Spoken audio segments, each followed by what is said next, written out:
Welcome back to Everything from Nothing, Ireland's greatest show, according to scientists. We did not say that. Scientists did. If anyone would like to help us out by donating, you can click the Acast supporter link in the description of this episode and every episode. You can donate any amount you want, and all the donations will go back into the podcast, into the equipment, and so on and so forth. We want to do loads of things. We have loads of ideas, blah, blah, blah, blah, blah. Yeah, again, the link is in the description. You can donate however amount you want. Over to the episode. Over there.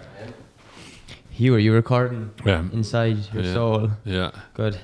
I'm making mental notes as well. I'm making mental notes. What's your first mental note? My mental note is I don't like the clap. It just ruins my voice. Yeah. It makes me nervous. Yeah. It reminds me of school. School. Yeah. It's like getting a duster thrown at you or something. That's funny. Yeah. Wait, can you talk? Is yours working? Yeah, it is. We were on really quick reflexes. How do you know? No, can you talk again? Yeah, I can, yeah. Right. Okay, cool. Wait, talk. No, I need to fix yours. Talk into it for a sec because it's low. Oh, can you hear me now? Yeah. Can you? Now, okay, I'm right beside you. I'm over here. You said, yeah, it is.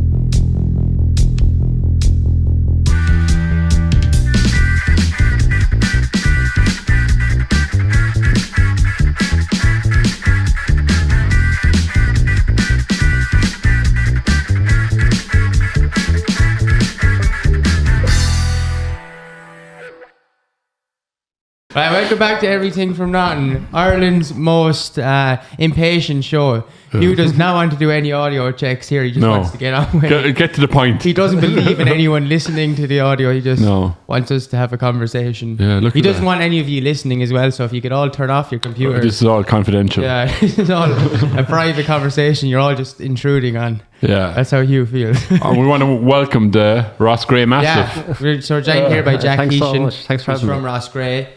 And you're a musician, but more than that, you're a human. I'm a human, a lovely human. Yeah, he told me you were a human during the week. Well, I hope so. I don't know.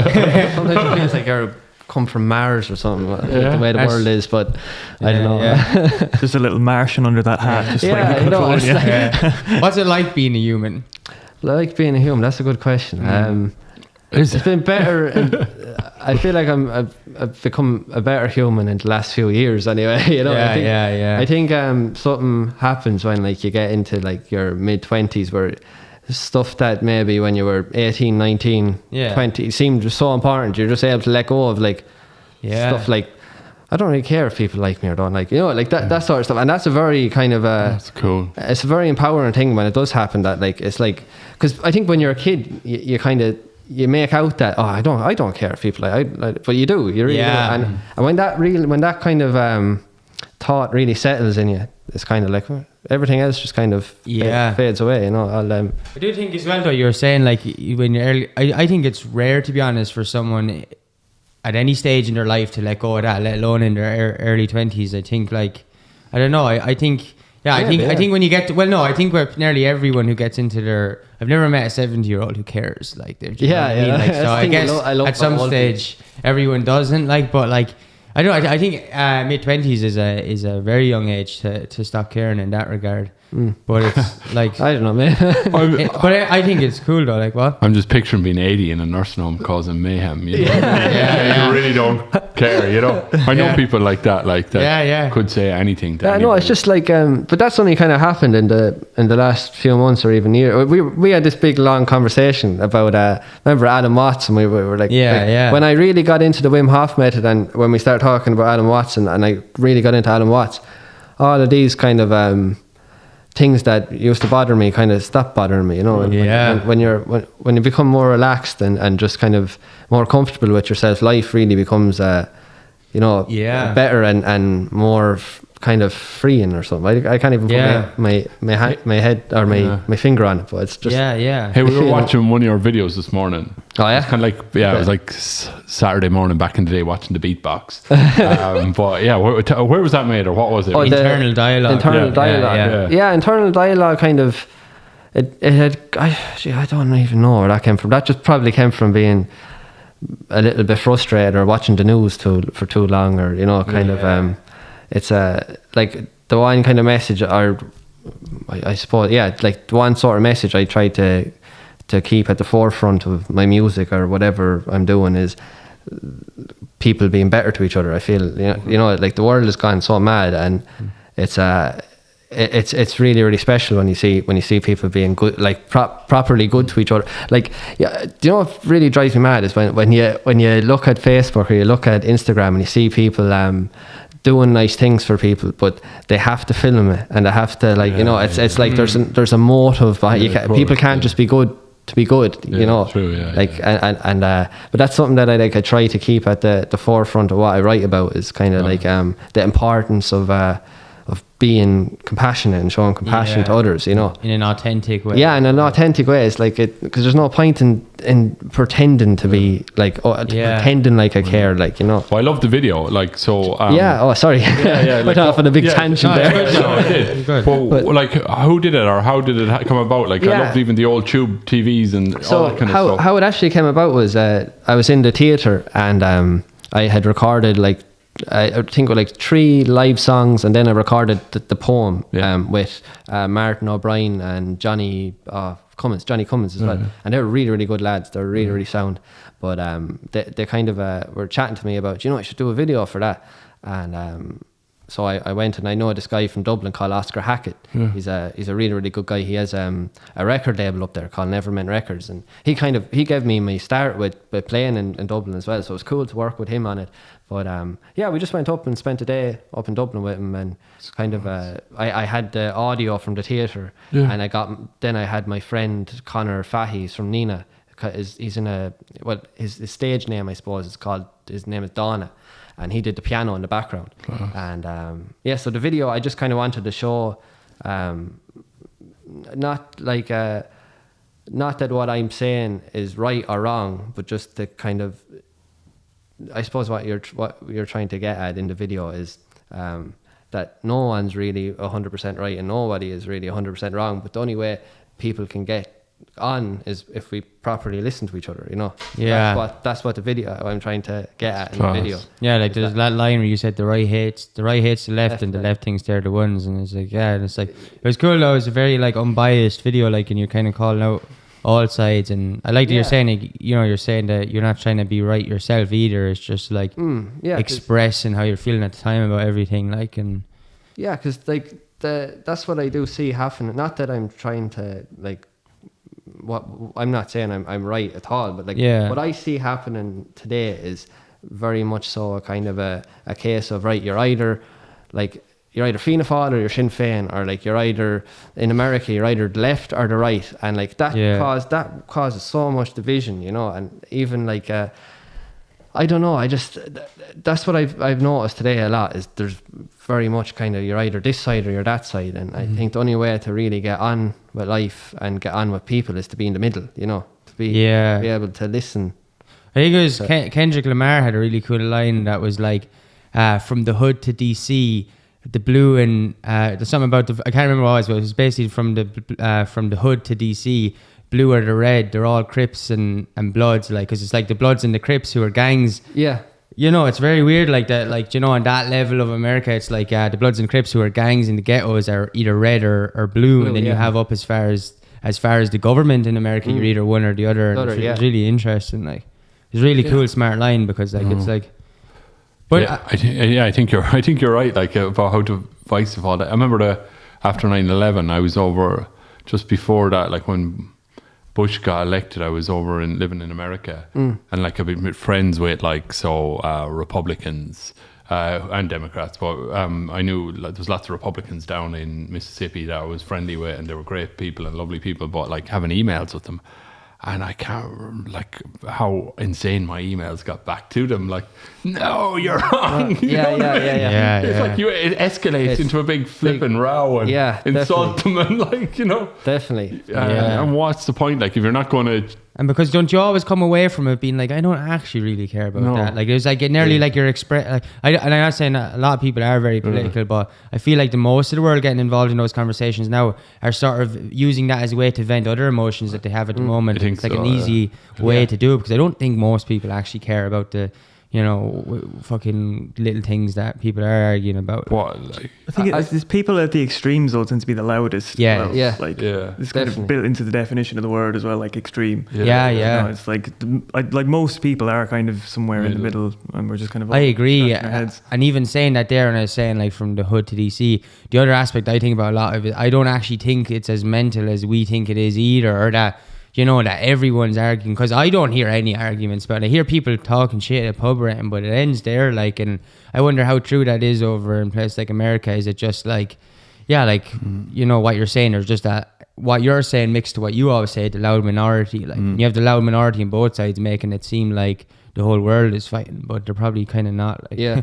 Well, I can remember I heard Tommy Tiernan say this thing, and I thought there was a lot of truth in it, where he said, it was actually, he was talking about 9/11 as well, and he said he was in his house during 9/11, and he was watching it on the television, and he could, all the news outlets were kind of being like, the world's gone mad, and just constant fear for, like, you know, how many days afterwards. And he said, like, that kind of got in on him. But then he went and he made a cup of tea in his kitchen. And he was looking out, like, and he lived in the middle of nowhere in the sticks, like, and he was looking out, and he was like, do you know, the world isn't gone mad here, you know? Like, I can either go back in and look at that screen and kind of suffer in, like, because I'm consuming that, or I can kind of go, right, well, I'm going to go out here where it's really true. Like, yeah, you know, it's really, really true.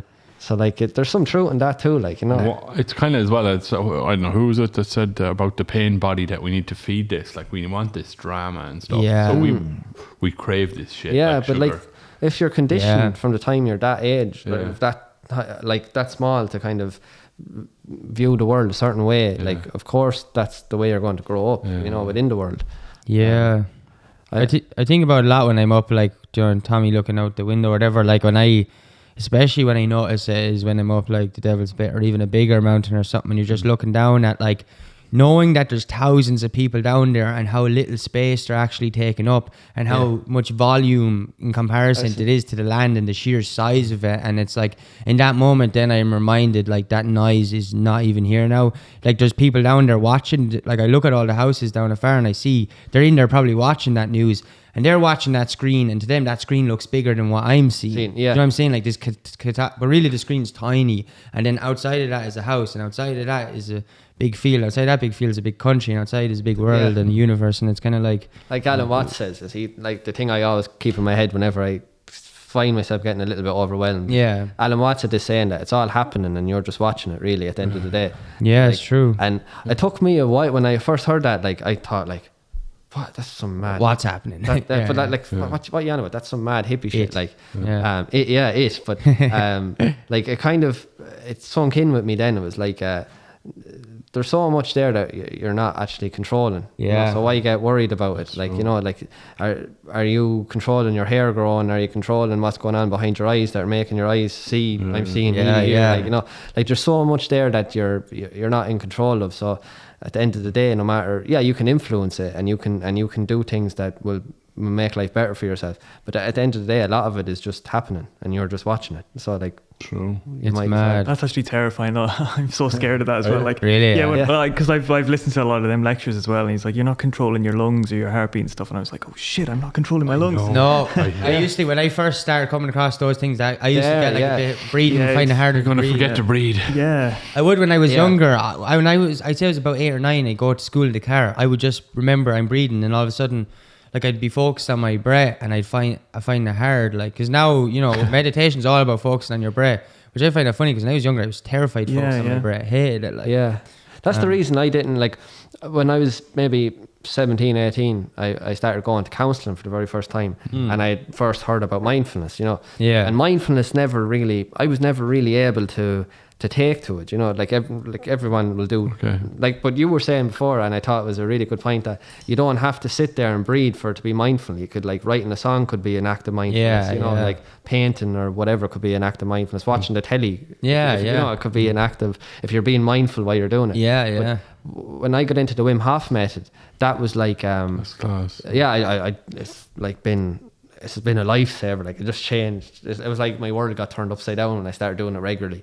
But the Wim Hof method, I always found, compared to mindfulness, was like, it was a very physical act of breathing. So I didn't feel like I was meditating or whatever. Like, it's all about, like, breathing as deeply as you can, 30 to 40 times. And then there's a breath retention. Let the body do what the body wants to do. Yeah, exactly. Yeah. So I love it. I think it's amazing. That's okay. That's okay. Yeah. you do a good impression. That's very good. You do the breath work off the YouTube app. Yeah. Oh, it's brilliant. I love it. And, like, I brought a few lads out to the monastery in Roscrea now to do it too, and they've all loved it. They've all got the app now too. Class, so. isn't it? What'd you say? The monastery? Sorry. The monastery, Mount St. Joseph. Oh, fab, yeah. It's so cool. It's like, okay, what is it? It's just like it's like an abbey, you know. It's okay. like, and is it like there's a big derelict? Like No. no, there's like, it's a school. There's a school there. Oh, sorry. Okay. For it's a boys school. But so, like, they have loads of walkways and like there's a lake out there, and, like, it's great, and, like, that's cool. We used to go camping there as young lads. Yeah, lots of people would have been camping there and fished. There would have been you know, the river there. They would have fished for trout and salmon and stuff. It's a beautiful place, isn't it? Yeah, there was one day we were doing, like, I'll make myself sound like an out and out hippie now, but I don't care. But there was one day myself and Adele were out there doing the Wim Hof method. Adele's my girlfriend, she's right there. How are you, Adele? We were doing the Wim Hof method out there, and I had done it with two lads. I'd brought two of my friends out, and kind of showed them the beginners reading to it, and I wasn't gonna, like, get them to jump into cold water or anything straight away, because that but traumatizing. So after they left, I went, you know, we'll do a bit of the Wim Hof method ourselves here. I started doing it, and out of nowhere, it was the weirdest experience I've had in my life. I started crying, like, bawling, like, but in a really nice way. It was lovely. like, it was like I felt connected. It was like, not that I felt connected to everything, but it was the first time that I felt like everything was one. Everything was just, class. and it was a weird feeling to have, like, and even talking about it, I'm aware that I'm sounding like such a hippie to do it. Yeah, like, who gives a shit? Yeah, nobody's even listening. Like, it's fine.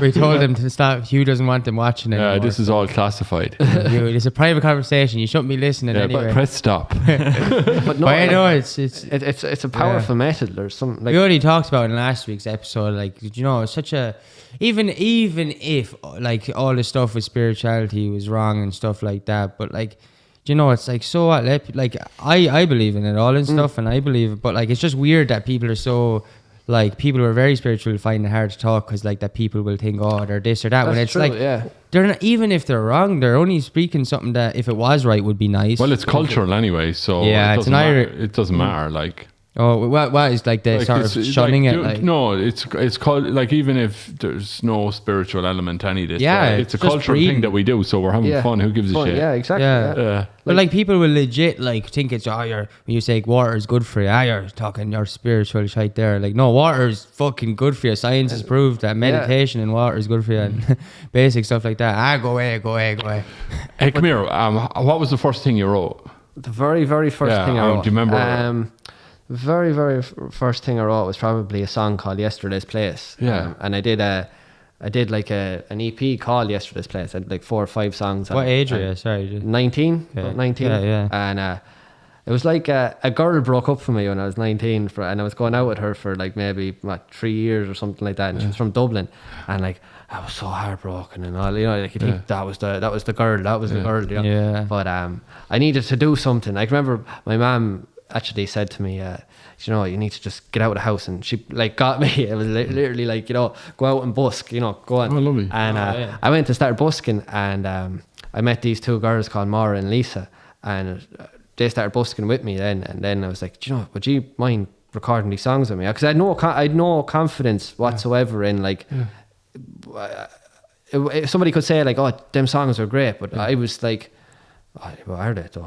I don't know, like, you know. And then you record them, and then there you go. You have like your CDs and everything. And I can remember the night we launched Yesterday's Place was in the stand in Roscrea, and I can remember up until the night I was still having doubts in my head. Oh, will I actually play this gig? Will I actually put this out? Like what? You know.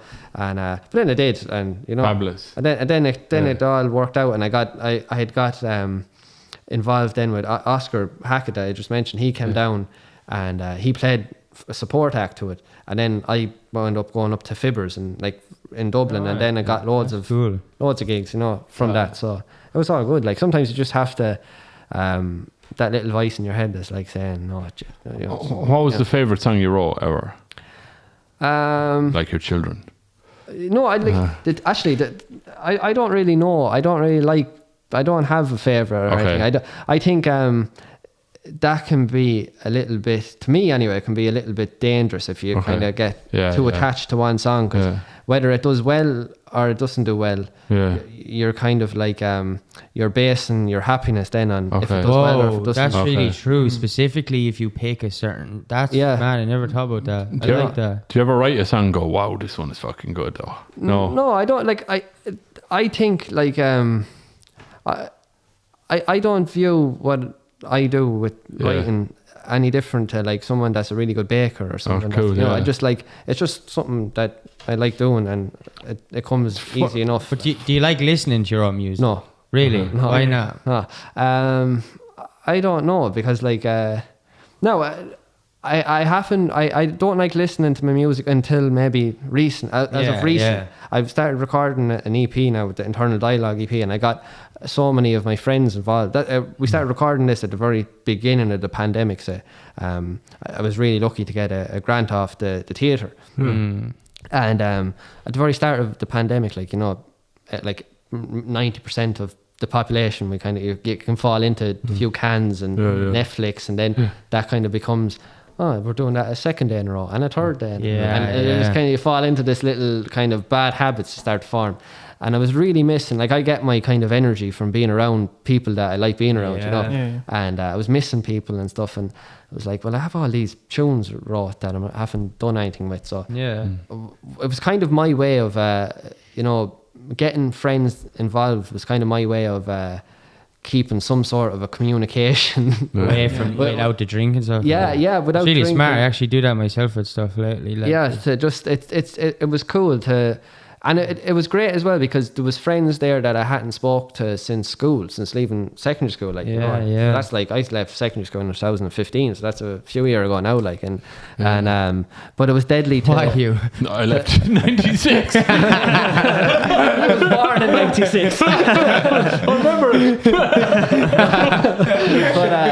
But no, it was so cool, because there was people that I hadn't, like Nathan Nolan was probably like he was my best friend in 5th and 6th year set. One of my best friends in 5th and 6th year, and I had then we kind of both he went to do tattooing and I went to do social care, and he went to Limerick and I went to Carlow, and we didn't really get to, not that we fell out, it wasn't anything like that, it was just two people go separate ways, and we didn't really keep in touch or anything.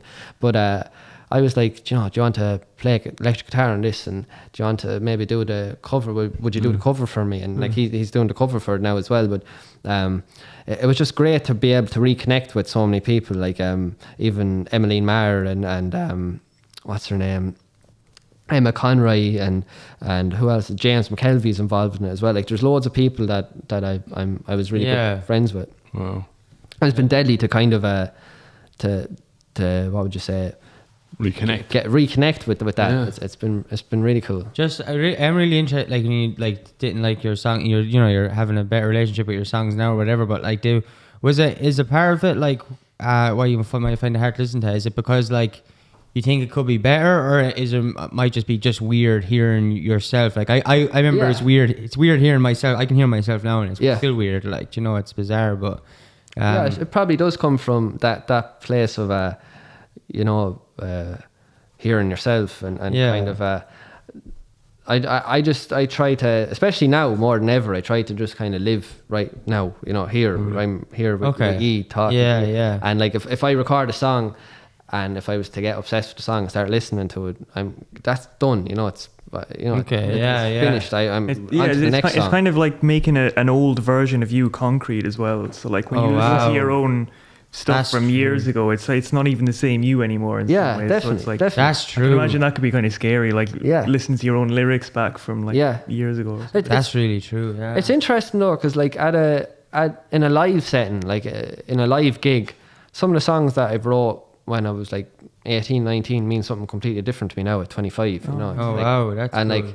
like that's really interesting, because the way not only then like that song Yesterday's Place I was telling you about, like that meant one thing to me at 19, and like it means something else to me now. And it's funny then when you play it live now, or play any song that I would have wrote when I was younger, now that if your kind of way of playing it, or your style of playing it, or the delivery is different, then the way people actually perceive it too is different. So if what was a sad song before and now it's happy song, like they'll hear it. It's cool. Like that is cool. Yeah, it's cool. But that's the one thing I love about music is that especially if you go to a gig and you don't drink, and people aren't drinking, or people aren't on anything. It's that high you can get from a gig, that feeling you can get even when you're not drinking and there's nothing. It's just this kind of unity, or something, just this kind of nice feeling at them. I love them. I was actually watching a Damien Dempsey documentary last night called Love Yourself Today. Did you ever hear it? No, it's amazing. It follows these three Damien Dempsey fans, and like they kind of have gone through different things from drug addiction. That's class.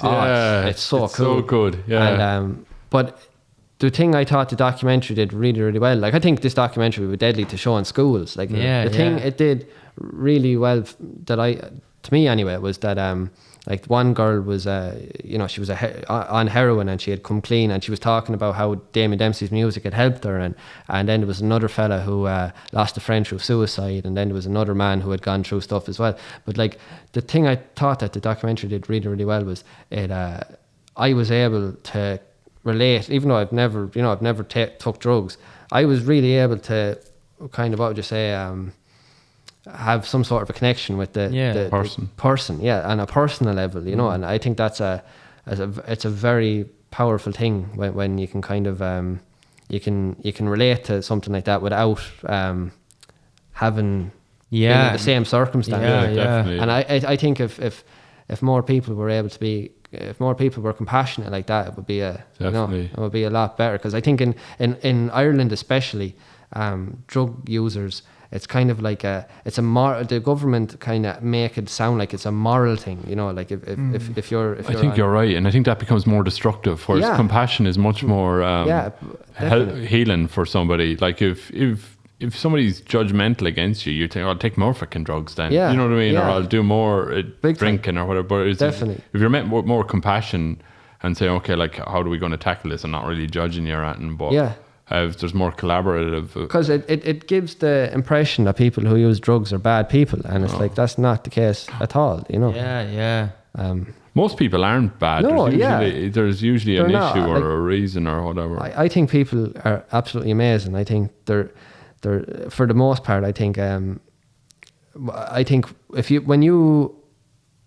you can get yourself to a place of being completely okay with yourself, whether, I don't know if you ever fully get there, but like if you can get yourself to that sort of place, I think then the love you're able to show to others is you're able to show compassion and love a lot more. Somebody said something to me once that I think is true and kind of helps as well. If somebody's annoying you or something is pissing you off, and you're that person, you're judging them because they're pissing you off, and then somebody said, anytime that happens, just reflect for a minute. The reason you hate that so much is because it's you. You know what I mean? And anytime I do, like, actually, it is me. Do you know what I mean? And it stops you flipping out, and you can show people more compassion, because usually the main reason you're angry with something is because it's something you recognize within yourself. Yeah, definitely. I've noticed that when you become when you get to that place of being okay with yourself and being happy in your own skin, that if you're happy with yourself, and you're able to be kind of happier around people, that really, what would you say, affects the people around you, where they're kind of able, in your presence, they're able to be more themselves, you know. Absolutely. Because you ever notice with like with certain people or whatever, that they can act one way with you, and then you go into another environment then and they act completely different, you know. And I don't know, I just think it's great when people are just able to be relaxed and be themselves, you know. Yeah, because I think that comes with finding that in yourself first, to be able to, because I do that, because like if I meet someone I'm talking to, a part of me changes a bit, and I'm aware that I do that, and it's like nearly this conditional thing that I've done on myself to feel obliged to act a certain way to make them feel comfortable, and just so I can feel comfortable because they're comfortable, and all this like stuff. And I noticed I still do that and trying to get better at, but it's bizarre that we feel like we do need to do that. And they say that happens with families as well.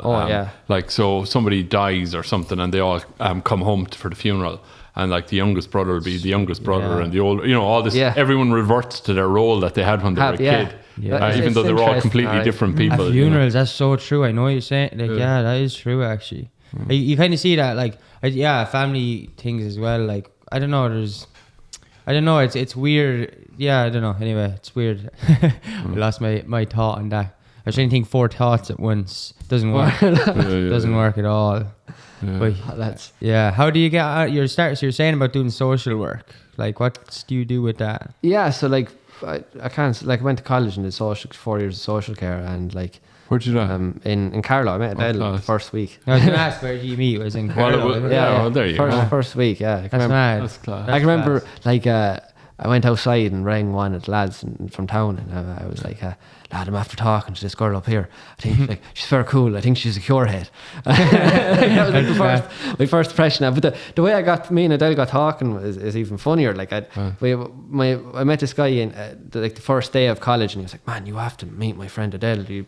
She likes all the same things you're after telling me about." She was like, come to this address. There's a barbecue on. And anyway, I went to the barbecue, and in walks Adele, and he's like, "See, that's her." I was finding that, and I was like, "Oh no, I'm not drunk enough to do this." And I started sculling Fosters, cans of Fosters, and I still felt like I still can't talk to this girl. I'm not going to be able to. And just for luck, I went. There was like, the bathrooms were like facing each other downstairs in this bar, or this place we were, and I was going into the toilet as she was going out of the toilet or something like that. And I can remember, like, this guy told me that she really, really loved Bob Dylan, and like, Bob Dylan's my hero. I love Bob Dylan, and I just literally screamed at the top of my lungs, like, right in her face. I don't know how she actually, like, thought, okay, this lad, yeah, like, I don't actually know how she thought, okay, this lad, I might talk to this lad, because I literally went like, "Bob Dylan," like this. And she was like, yeah, I like Bob Dylan, That's mad. Did that kind of come out in, like, as a nervousness type thing? Yeah. Was she studying social work as well, or so? No, you were doing English and history, wasn't it? Humanities, Humanities, all right. But she moved over to social care. That's cool. Cool. So what are you doing with that now then? Are you still doing social care? Yeah, no. So like, I work in as a bus escort with kids with disabilities. Like, Adele does it too, and that's what we're doing. And do you go on the same bus? On the same bus, and everything. So like, me and Adele haven't been apart since maybe about 5.5 years ago, and we're 6 years ago now. So that's mad. We're constantly glued at the hip, like, no matter where we go, whether it's a friend's house, a party, a gig, anything, anywhere, like, or even if I get asked to play a gig, I always say, "Oh yeah, you know, like, my girlfriend has to come." You know, it's just, and that's like, some people might, because some of the lads, even I can remember at the very beginning of when me and Adele started going out, they didn't understand that we just like being in each other's company all the time, and they weren't able to get it, and they were like, "No, but we want to have a lads' night. We want to have a lads' night." I was like, "Yeah, but what? They're shit. What does it matter? What does it matter if Adele comes? You know."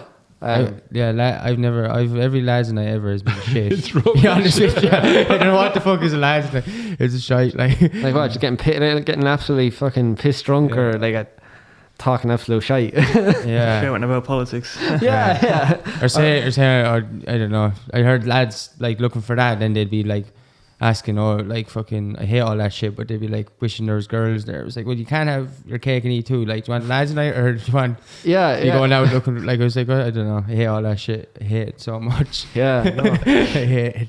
But no, like anyway. if like Adele has encouraged me so much with music, like, and that's class. And like I'm really yeah. Were you in one of the music videos or for Jenny? Blue Murder, and she's like the she was the class. you were Jenny in the picture. Yeah, that's good. I love that video. Yeah, just I love the little thing going across the bottom, like, and that's just a face. Do you know, for the little video when cool. you just did the loading thing at the bottom. Yeah, that was cool. I actually didn't know. So powerful. That was wait, was that for Jenny? Was it? Without the lyrics. There was one that went up that just had. You just see the little bar going across. Maybe it was because you upload it on Spotify and they distribute it or something. I never even noticed that myself. No, so there's the lyric video, but when we were looking at earlier, there's like it's just like your face, and then under is like a loading bar that goes in time with but not the YouTube loading bar. I'd never seen it before. Maybe it's somewhere you distribute it. I'm gonna have to go back and look. But might be a streaming service that distributes it for you or something like that, or one of those things, I don't know. Yeah, like DistroKid does all that, so like it's great. Okay, it's probably something like that. Could be something like that, but no, like it's definitely like without Adele, and I'm lucky to have like it's maybe something you only notice when as you're getting a little bit older, but like make myself sound like I'm like fucking 70 now. But it's like when I was younger, like I was so obsessed with like what everybody thought of me, you know, like like you go into a pub and there could be like 20 lads there that you know, and it's like I want them all to kind of think I'm sound or whatever.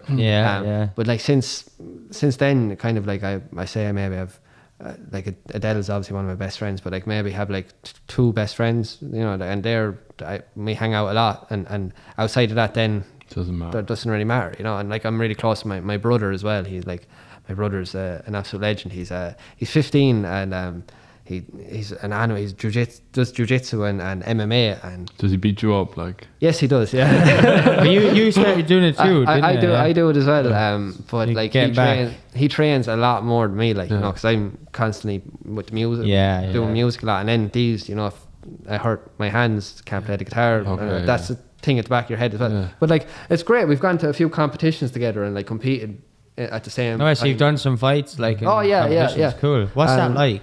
Scary. Like it's weird. It's scary, but it's in a really, really good way. Like it's the one thing I've noticed about the jiu-jitsu community more so than like, because I did karate when I was a teenager, and like I've been around like lads that boxed and stuff, and the one thing I've noticed about the jiu-jitsu community is that I think there's a lot less ego in grappling. The only way in boxing or whatever, like a kind of or karate or whatever type of striking you're doing, it can be kind of like I'll knock you out, you knock me out, you know, like I can bait you. But like in jiu-jitsu, there's it's more of an art, and you respected the art. Like you could when I entered my first competition, I was there literally talking to the lad that was going to try strangling me in like 5 minutes, and we were sitting on the mat looking at another fight, and then we go on and that's mad. We do our thing, and we come off, and you're like. I'd find that so hard though. I probably, to be honest with you, I probably would end up going down the road of like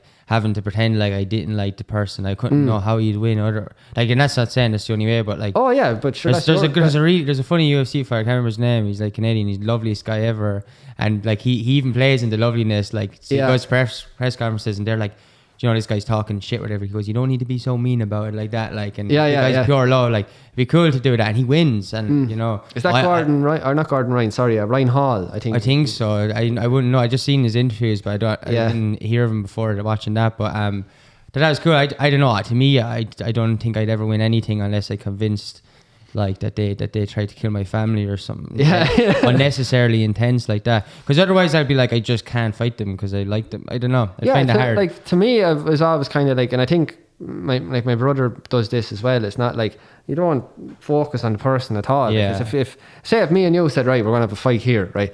Like, if I was to try, like I genuinely wouldn't be able, because you're just too sound. Like I'd like even now as an example of that. Like I would have never had to met you before. You could try,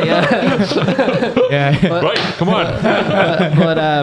But like if we were going to do that, like here, like I'd be the same as you. Like you're my pal, so I'm not going to be like I have to try knock Kieran now. But I think like the only way to approach that then is to kind of like not look at you as Kieran, just look at you as like, all right, we're in a fight. It's just me against me. You know, it's just me against. You know, I have to try and submit you, or I have to try and whatever. Yeah, I have to. I guess maybe I could see where that works a bit easier in jiu-jitsu and something like that, but because it is a bit different, it's less animalistic to like, you know, like having to have that force to knock someone out. Like, I don't know if I agree with being less animalistic, because I think it's even more animalistic than striking, because if you then boxing, boxing or even 100%. Kickboxing, because if me and you put on a pair of gloves now, and you've never done boxing before in your life, right, or you've never done kickboxing before in your life, and me and you decided, right, we're going to get into like a ring there, and we're going to spar, and like you could hit me, right, and knock me out. Like you could just land a wild swing and knock me out, even though you've never. No, I'd never fight again after that. I'd feel so bad. And I would too. No, it would happen to me. I don't have that in me that want to do that. But like the thing I find about jiu-jitsu compared to like to striking based combat is that something like that could happen where where you could just take a wild swing and you could knock me out. In a jiu-jitsu competition or in a grappling fight, that won't happen, because it's either you know how to grapple or you don't. Okay. So like, and when you get somebody into a rear naked choke or a chokehold or whatever, like the thing I think that makes it so animalistic about that is if you hit me and you knock me out, I get back up and I'm fine. But like when you're choking somebody, it's literally like, if I don't let go, you're dead. You know, and that's kind of where I think that. How does that work then? Do you let go, or to tap out? They tap out. When they don't tap out, what? They're dead. Keep going. Yeah, you squeeze until they're unconscious, and then the referee. You'd know that they were on. Yeah, well. Is it dangerous? The referee has to. The referee stops it. Like it is dangerous. Yeah. It can be like if the referee doesn't stop it and they don't know the person. Like I've seen in competitions before where somebody might have like a face down rear naked choking, so like you're on the ground and they're on your back. And you're trying to tap out, but you can't, because your hands are literally here, and you're lying on your hands. So you're there trying to tell them, I give up, but you know you can't. And then the person does go unconscious, and it's crazy. It's I did my college dissertation on like the mental health benefits of practicing martial arts every single day, like daily practice of, and how it can affect your mental health, and the jiu-jitsu especially blew my head off. Like that, it's the only sport that all five of your, like any type of grappling, is the only sport that all five of your happy hormones get released at the same time. And it's got to do with skin on skin contact. It's got to do with going back to that primal kind of being very close to somebody, and that's cool. Very very cool. Luke Nesbitt came over to do jiu-jitsu with us. Is he out there? No, he has to come back now for a while, but like he was there for a good while. I could see him being good at it if he kept it up. Like, we got that natural thing about it. Yeah, like we used to roll sometimes, and like he was very strong. He was naturally very strong. Like and like if he had stayed going with it, the technique would have came eventually. Like, but why do people fight? Why do people fight? Yeah, for sports. I don't know. Like I genuinely don't know. I'm going to watch the UFC is on tonight, and I'm going to watch it, and like. I can absolutely see what you mean by that. Because no, I'm not saying it's wrong. I'm just curious. Like I like the fighting. Like, but I think it's part of being human as well. As going back to what you said, like we've always fought. You know, we've like throughout, like since the beginning of man, we've always fought. So like I think it's just in us to do that in some way, or like it's in a certain group of people to do that. And I think it's healthy to release that too, you know, because I think so as well, because that stuff come out of it, like Conor McGregor. Did you see that ball of anger that lived in him? Like you wouldn't, like what people think of him, but he's just an example. I could say any UFC fighter. You don't want that person's energy on the street. Like you want that person's energy in a controlled environment, as much as controlled as it could be. Anyway, like I don't like him, like this one here. We could have a little ring here. At the we should. Luke Nesbitt versus Conor McGregor next Friday. We should call out Conor McGregor. I'd fight Conor McGregor if he comes down here. Yeah, you should. Yeah. We all fight. I'd take him. I'd take him out in the bog. It's probably Give me a flamethrower. Give me a flamethrower, and I'll take him any day. But yeah, no, it's cool because you hear that a lot. Like, you know, like a lot of kids from council estates, they're the most common you'd see joining like fight clubs and stuff like that, because there is that anger and stuff like that that's going on to breaking windows and, you know, causing damage and stuff. But I've never, like, all those kids that's joining boxing clubs or anything like that, they tend to go away from that side of recklessness. And it's cool, like channeling the energy of anger or frustration at the world into something like that is a positive thing. I definitely think it's something that everyone should at least try, especially jiu-jitsu or some sort of grappling. They're all kind of disciplined sports, aren't they? Like, to me though, like the thing I love about jiu-jitsu compared to like what you're saying about boxing or anything like that is, like, you can't go into a boxing gym like 5 nights a week and train hard. You can't go hard, sparring hard, because your head isn't going to be able to take it, you know. But you can go into a jiu-jitsu gym. That's true, actually. I didn't think you can go into a jiu-jitsu gym and we could spar hard 5-6 nights a week. Yeah. Once you're fit enough, and like, you're not going to have to worry about, am I damaging my head, or like, you know, is it am I getting concussed or whatever. But if you're getting choked a lot, that can be very damaging, can't it? It can, but that's why, like, in training, you're not like you wouldn't really, would you? You know, you would choke them, alright, but like, you're not trying to take their head off, you know. Like, would you cut off their air supply, like? Yeah, but the tap straight away, especially like, because these are people you're friends with too, like, you're not. Yeah, like, so there's no ego. I'm not going to tap. It's just like you're just training. So like some people have that, you know. So, I think I would. It's new. It's people that are new that come in. Like, I was like that too. I think everybody is like that when they go in. Like, they don't want to. Well, you still see like big UFC fighters having a big thing saying they'll never tap. They'd rather get knocked out. And they do get knocked out, and it's weird. Like, but yeah, it's probably better to just tap, like. Yeah, I think having a brother that's 15 and I'm 25, I'm 10 years older than him. Yeah, it's always been great to you know, for your ego especially. It's always great when, like, you're, you know, a 15-year-old can beat you up, like, you know. No way, that's funny. He's amazing. Like, he's a great dude. Like, he's a great kid.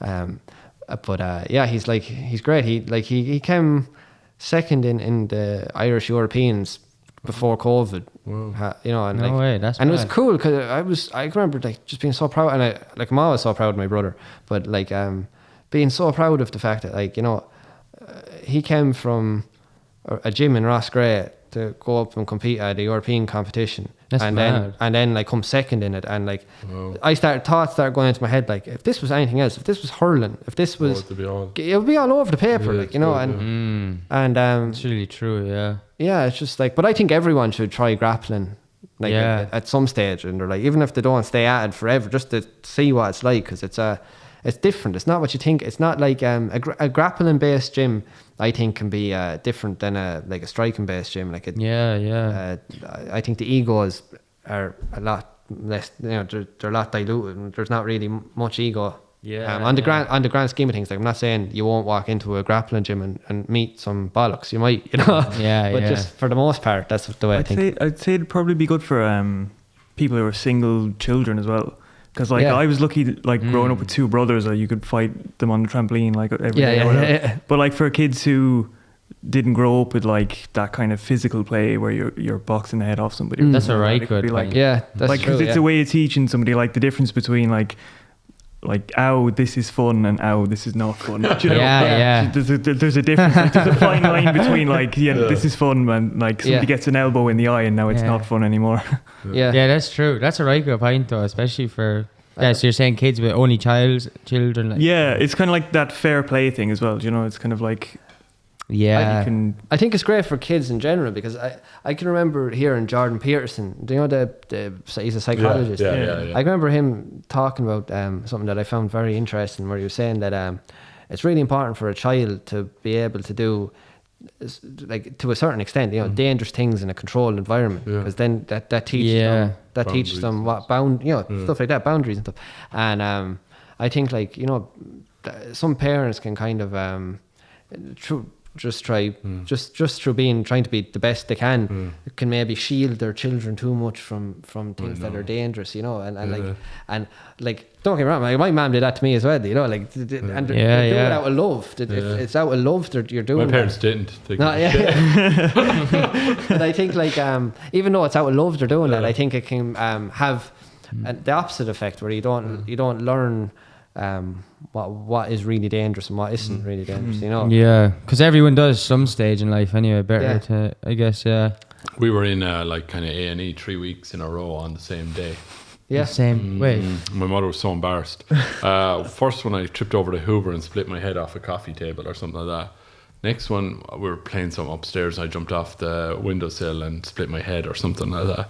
And the third one, what was the third? Oh, my brother threw a plane at my eye. And it had no... it was a dinky plane with no fucking front. There was supposed to be a rubber thing on the front and it wasn't, and it was bleeding. Oh, fuck. So she was so embarrassed. She said, I can't, like, they'll think there's something fucking wrong. I can't. I can't. So she went over to her friend in Willimer Drive to see could she stitch us up or whatever, you know. And she goes, no, you're going to have to go down. Yeah, I had to go down the walk of shame. You're getting your weekly whooping from the social services. Yeah. Funny, that was I think that was the last time I was down there as well. Like, so it was like everyone was fairly safe after that. yeah. That's funny. That's funny. Yeah. So yeah, there was no health and safety back then. Yeah. Yeah. Well, so what you're saying you do on the bus? Like what? Like how do you like? What do you get out of that? How do you enjoy that part of it? Yeah, like I think kids are great. Like, you know, it's they can learn. If you're willing to kind of let go of that kind of like, well, I know I'm like, obviously you know more than a child, but like in some ways, yeah, and some ways then in some ways not. Like there's if you're willing to kind of you know, get out of the way sometimes, you can learn a lot from kids. You know, and the way they look at the world can be so simple and like in a good way. You know, like that like. They know what makes them happy and they know what makes them upset, and sometimes it can take very little to make them happy, and very little to make them upset as well. But children are very good at living right here, you know, in the now. I think, and I does, especially since I started on the job. Kind of that's been a thought that's kind of, where is it along that we stop kind of living here and kind of start going what tomorrow or yesterday or whatever, you know. And it's something that I'm finding interesting, you know. I seen a lovely comment on a YouTube video the other day and said it was so nice, you know. It was like just, it's really like, I don't know, that stuff. I love seeing a random comment from a stranger. It might be something cliche, but you know, it's just so nice if you never met them. And under a YouTube comment, and they're saying it to everyone, obviously, they said, it was a YouTube comment and just said, I hope you can look at your hands like you did look at your hands in the way you did the first time as a child. And I was like, what does that mean? And I looked at my hands and I all of a sudden just got this sense of wonder of like, whoa, yeah, I just knew what that person was saying. And it was a bit bizarre, but like, there is that sense of, in that moment, I was back to that, like in the now, like looking at, like, you know, whose hands are, you know, and it's just like that focus, it brought me back to this singular moment. Felt like I was a kid again, and I could see that like sense of wonder. Like, you know, kids just be looking around walls, not thinking anything, like, you know, and some might be thinking, but I do think a lot of time they're not, because they don't need to, and it's just like, whoa, what's that? And they might be in the same, we get bored of the same room now. We can't, once we could go into a new room and be like, oh, this is cool, and you know, it's hard to, but I think it's cool that like a kid can experience every moment differently, even if it's in the same place. Like, yeah, I think it's really important to never lose that touch with that, you know, child that you are. Sense of wonder, curiosity. Definitely, yeah. It's even if it kills the cat. Yeah, of course. It was a bit much. I think I'm after Kirsten, like, I don't know how many times. Sorry. What? I think I'm after. I don't know how many. No, Kirsten's okay. It was just a sort of act of terrorism. He was portrayed here. Yeah. So we're okay with Carson. What are we not okay with? Terrorism. Okay. Terrorism. Yeah, that's no, understandable. In case we do beep it out, he didn't say it about terrorism. It was a joke. You a terrorist? Yeah. Yeah, no, it's... No, love. Love is the word. We'll beat this out as well, yeah. Oh, yeah. Love is a scary word in the world. It is. That's actually an interesting thing to say, because... we'll beep that out as well. Yeah. But it's something that I've kind of... Love, in particular, has been something that I've been thinking a ton about since the very start of the pandemic, like. Yeah. And started, like, for the first time ever, started telling my best pals that I love you, and I'd be saying it to them, and the way men react to that very, very funny, like, you know, like, and it's like, why can't I just say I love you? Or like, why can't I just say, Kieran, I love you, or I love you? You know, it's like, what's so bad about saying that? You know, it's a nice thing to say to someone. And even if you don't know them, like extremely well, like, you know, it can just be nice to, you're a good person, man. Yeah. But we were like recording, like, 'cause it's mad how people can like react like that. Because I was recording, now this is maybe the start of when we first started recording the EP. And one of my friends came in to record like a guitar part on it. And like just saying to him, like, as if to say, like, you know, go on, you're going to smash the track, like. I went, go on, yeah, you can do it, man, I love you.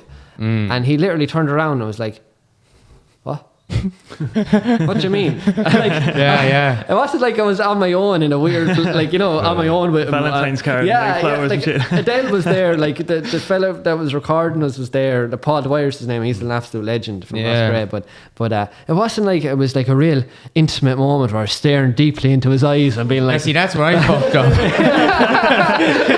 That's literally what I did. Sorry, go on. No, but like I did. It was like you pulled a knife. Yeah, but and it was, his reaction was very much kind of like, what? What do you mean? Yeah. And I was like, I love you, man. And he was like, oh, all right. It's mad though. Like I did actually genuinely feel bad that time as well, like, because it was funny or whatever. But like, you know, we're beeping out all the love words out of this, but they won't be tolerated. YouTube will demonetize us. Such a scary word. But like, I don't know. I did actually feel bad because there's a chance like that, like they like. Some of them people, like, there are people who are alive who've never actually had anyone say that to them, you know, and that can be intense because it probably is the strongest word in the dictionary, like, and it's never really used lightly. Do you know what I mean? Like, it is in the context of someone might say, "Oh, I love this show," and mine really, like, but when someone's saying it directly, like, "I love you," like, people don't say that lightly. Like, people say, "Fuck you." Fuck you is not as strong as a word as like love, you know, because one said. I think we hear one more than the other. I ate the head off a lad putting down tar macadam once, you know, and I apologised to him. I went back later on and I did a big apology, right? Yeah. Oh man, it would have been easier if I pulled a knife on him. He couldn't believe that I was apologising. He just kept looking down. Yeah. And he went as red as anything. Like I did this big long apology. And I didn't know what to make of it afterwards, whether I should or I shouldn't have. I know what you mean, because he was right. Yeah, okay, yeah, right. Yeah. Thanks, Stop talking, please. Talking now. Yeah. Let me get back to the job. I don't think anyone ever apologised to this. Yeah, lad. I think it's just that, like, no one's ever came back being nice. Yeah, like, you know, it's weird. That's why I've experienced that a lot as well. And saying sorry and being nice. And but that, like, you're 100%, because I can even remember. There was a, I don't know why this came into my head, but it just came into my head. There's a chaplain from Rossgrave called Father Larkin. He's an absolute legend.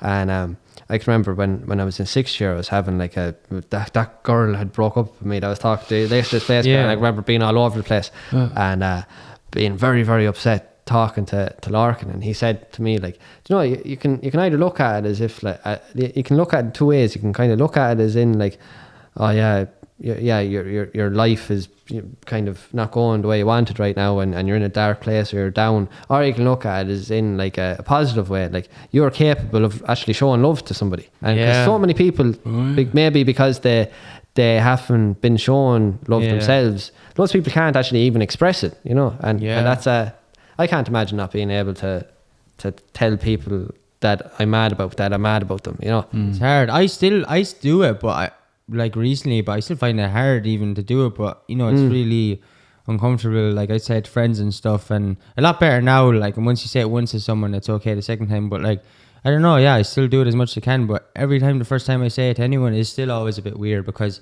I had my own reservations in a similar sense since I was younger, and it can definitely be tricky. Love, I think, is tricky. That's what you've all learned here on the podcast, folks. It'll be just a series of beeps. Yeah. A series of beeps. Exactly. Love. Stop that now. Stop that talk.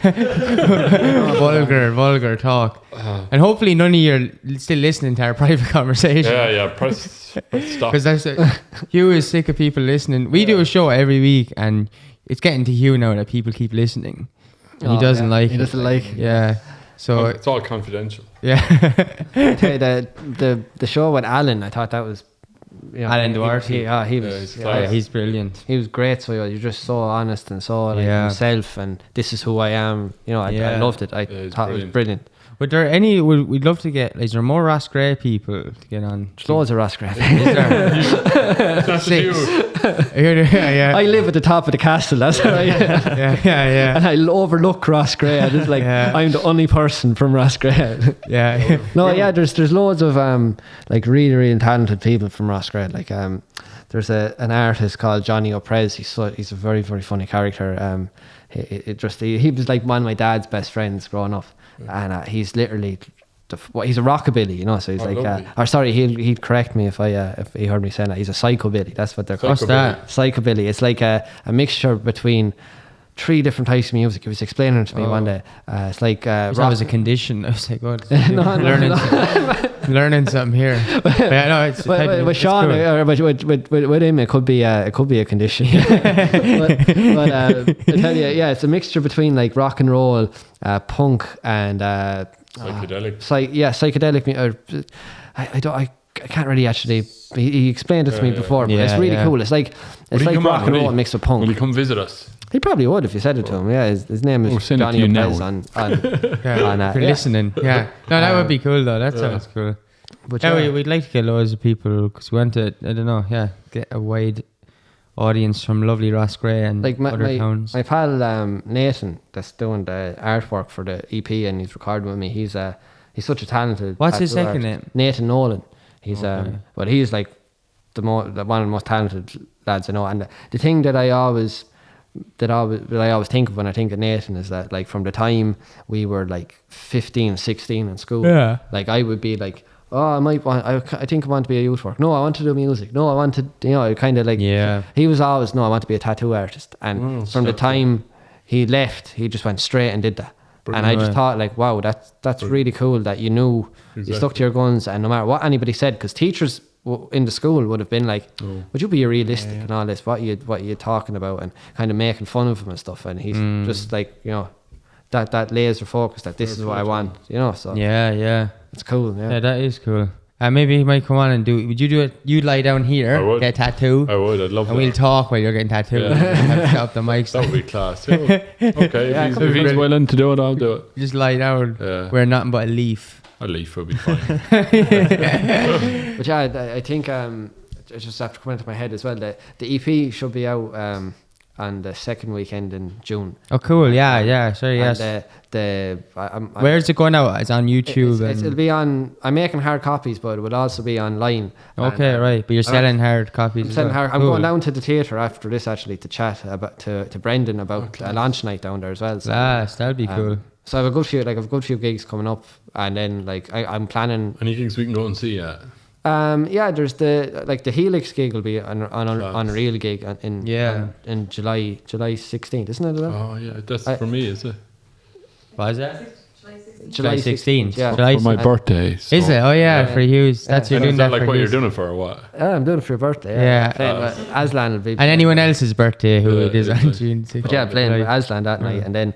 The Electric Picnic will be a really big one at the Global Green Stage. It was kind of like, I got a call and a woman asked me would I be interested in playing the Electric Picnic on the Global Green Stage. And I was kind of like, that's not a question. That's like, that's it. Yeah, but my heart rate started going 90 when that happened. Like when I was going around ringing all my friends, just not actually even knowing what I wanted to say to them, just being like, just kind of getting caught up in that moment and being like, well lad, what's the crack? Got a phone call there, the picnic. They're like, what are you on about? I was like, well, the picnic, man, the Electric Picnic. And they were like, what about it? And I was like, I'm playing it. And they were like, jeez, that took like, it took me ages to actually get it out, but I was that's cool though. You're excited, like that. Yeah, it's really exciting. And like I want to do I know from the time I was a teenager, I was huge into punk rock as a teenager, and like Joe Strummer be one of my heroes as well. And I always like this kind of attitude of like,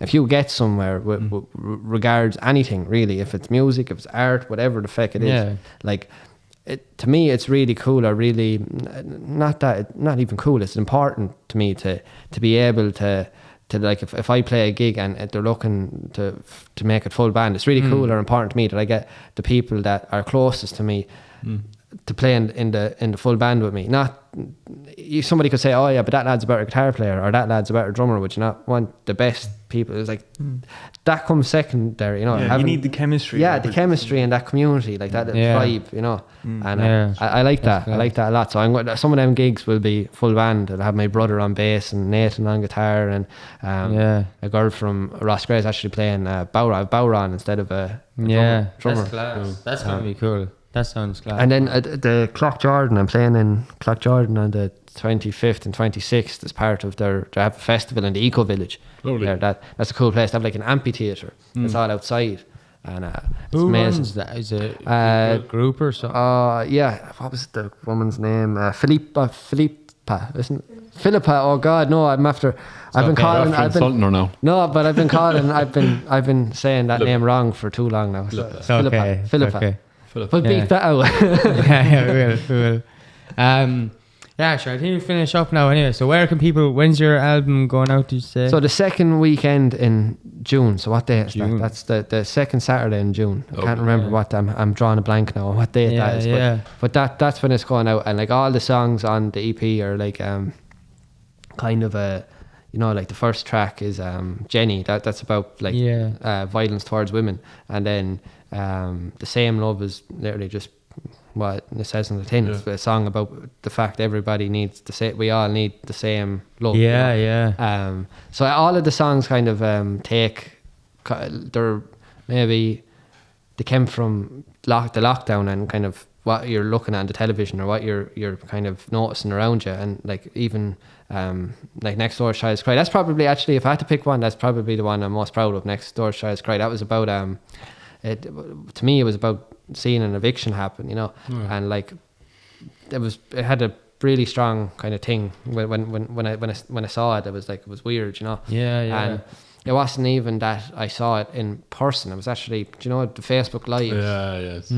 But it affected me enough to kind of go, you know, Jesus, what was that? And and then what's another song on the? I'm kind of drawing blank here on what's been recorded so long. It's kind of like, do you know, if you were to do one thing for, like, I've been doing this now, this EP for the last few months, because it's been hard to fit in with work and like other lads are working and like my friends that are involved in it. It's trying to fit everybody in, but it's kind of just a case of you're overwhelmed by it now at this stage. I'm ready to actually just release it and be done and get it out there. But like another really important song on that to me is I Got Your Back, Man, and I wrote that about like Adele and about my friends and just kind of like I was sick of kind of writing about, not that I was writing miserable, but I was sick of writing kind of stuff that was negative, you know. And I kind of had a thought like in my head that, like, you know, the world is kind of going to shit, you know. It is kind of like there's a lot of shit things happening in the world, but at the end of the day I still have a roof over my head. I still have Adele, I still have my friends, I still have my brother, I still have I have my mum and my dad, and that's like, you know, that's really important. That's really important. And I think when you bring yourself back to what's really important and you can actually put them in check, then you'll be happier, you know. And for sure, man. But that's what I Got Your Back, Man is about, is just literally trying to find a way to say it to your friends that, you know, this is all crazy, but I'm here and you're here, and, you know, it's okay. That's like class, man. Yeah, no, I'm looking forward to hearing it. It'll be class. And if people are still rudely watching after Hugh has asked them nicely to, make sure you go follow Jack. After you follow Jack on Instagram, Facebook. Facebook is... what do people look up? Jack Keeshan Music on both of them. Okay, and YouTube and stuff. I'm really bad with I'm really bad with like that sort of stuff though. Like my Adele and my brother have to help me a lot with TikTok, and I don't know, I just can't grasp. I don't really get it that much. And it's not like I would get it if I sit down and put in the time, but I know maybe it's because I've a bit of an old head of me or whatever, but it's like I don't even want it. I don't even want I'm the same. My iPod is full, my brain is full. I don't take any more. Invent a new one. I don't care. It's just this is how much you uploaded to your Instagram a post of a private message between me and you. Did I? But wasn't it bad? Clue. It's funny. It's funny though. It's funny. Not a clue. So, warning, that's note to self, just don't bother using those things anymore. Make sure you follow Hugh on Instagram. It's Hugh W. Ryan. Make sure you send him messages. He wants to interact with everyone online and online only. Make sure you video call. Make sure. It's a lot of work, isn't it? All that shit. It's just. Especially every time another app comes along, you're like, nice to be on that. I'm just going to delete them all now. But it's literally like a thing of like, it's constantly expanding and changing, and like you get used to like Facebook. Like I got used to maybe how you're boosting your posts and you're doing this and that, and then I think I've got the hang of this sort of stuff, and then it's like Instagram, and then you're kind of getting the hang of Instagram, and it's like no, now we have to be on TikTok, and now we have to be on Snapchat, and now it's like and nobody is ever just like able to just sit down and just enough. But be by themselves or sit with themselves. They have to be this or even I can't stand when a group of people get together.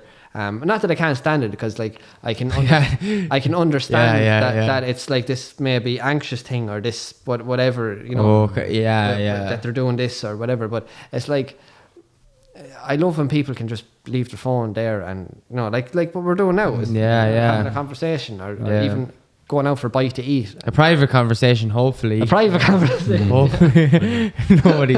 Nobody's listening, hopefully. Yeah, I'm sure there's plenty of rude people. But it's really true, man. And I do think that people will, I don't know, become to learn to use it differently and stuff. I don't know though. It's hard to tell. Yeah, it's a nice thought to think like that. Eventually, that we'll get there. Burn our phones and go back to bricks and relax. Go back to bricks. Actually, we'll finish up now anyway. Thanks million for coming on. Thanks so much for having me. Appreciate it. Thanks everyone for watching. Directly into the camera. I was like, I looked directly into the camera by accident. Right, Owen, can you put the camera on Hugh while he rudely points at the people while I say this in the middle camera? Right, thanks to everyone for watching. Hopefully you're not, and hopefully Hugh's stare will make you not come back next time. It's okay if you watch this one, but please do not ever come back to our videos again. These are private conversations, so please do not subscribe. And but go and follow Jack though. That would be better. That'd be a better thing to do. Cheers. Because and make sure you buy his album when it comes out on June 2nd. The second Saturday in June. So. Second Saturday in June. There we go. And go to my birthday party in the Helix. Yeah. Right. Thanks a million for watching. See ya. Bye. Nice one. Thanks for that, man. That was very good. That was really cool.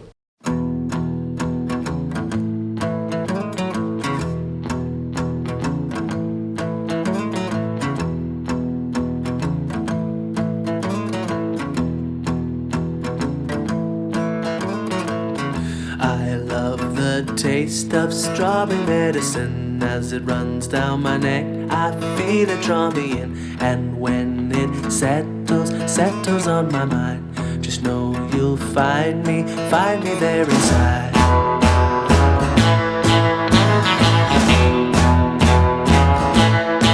Well, I ought to sleep some